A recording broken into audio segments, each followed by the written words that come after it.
Nestle प्रति वर्ष $104 billion कमाता है, लेकिन अगर मैंने आपसे उनके शीर्ष उत्पाद का नाम पूछा तो आप शायद किटकैट या मिल्की बार का नाम लेंगे। गलत। वास्तव में इन ब्रांडों से कोई भी नहीं है। 2019 में कैंडी बार ने नेस्ले की कुछ आयु का सिर्फ $9 बिलियन ही कमाया था, जो कि उनके कारोबार का 10% ही हिस्सा था।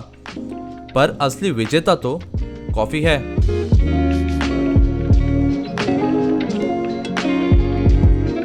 नेस्ले प्रति वर्ष 110,000 टन की कॉफी बीन्स खरीदता है, जिसका वजन 550 ब्लू व्हेल के समान है, जो पृथ्वी पर सबसे बड़ा स्तनपायी जानवर भी है।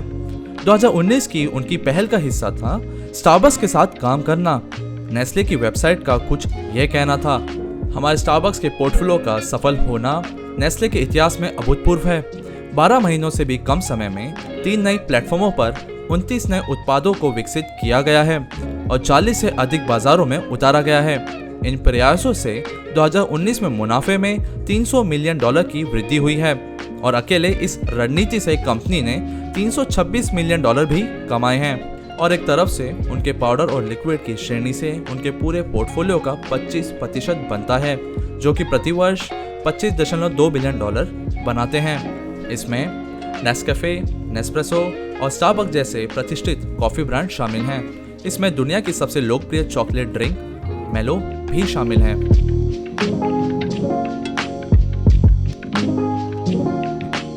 मुझे यह जान के इतना अजीब लगा, पानी जितना सरल होता है उतना ही राजस्व भी पैदा करता है। थिंक पेरियर, सैन पेलेग्रिनो और प्योर लाइफ हैं, जो नेस्ले के उपब्रांड हैं।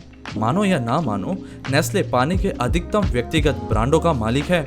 यह अब पृथ्वी पर सबसे बड़ा वाणिज्यिक विक्रेता बन चुका है पानी का।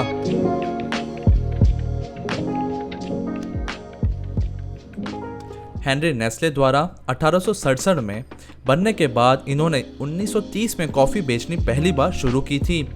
1929 की वॉल स्ट्रीट की दुर्घटना ने कंपनी को बदलते बाजार के लिए कुछ नया करने और अनुकूल बनाने के लिए मजबूर किया। ये इस कठिन समय के माध्यम से नेस्कैफे पैदा हुई।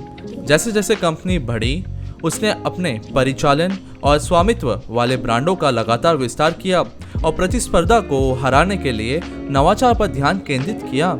इन अधिग्रहणों का मतलब है कि नेस्ले कोविड लॉकडाउन के नकारात्मक प्रभाव से बचा रहा। 2020 के दौरान जब इनकी पानी और आइसक्रीम की बिक्री कम हो रही थी, तब उनकी कॉफी की खरीद ने उन्हें बचाए रखा था। यदि हम नेस्ले से कुछ भी सीख सकते हैं तो यह है कि आपको वहां जाना चाहिए जहां बाजार को आपकी आवश्यकता होती है।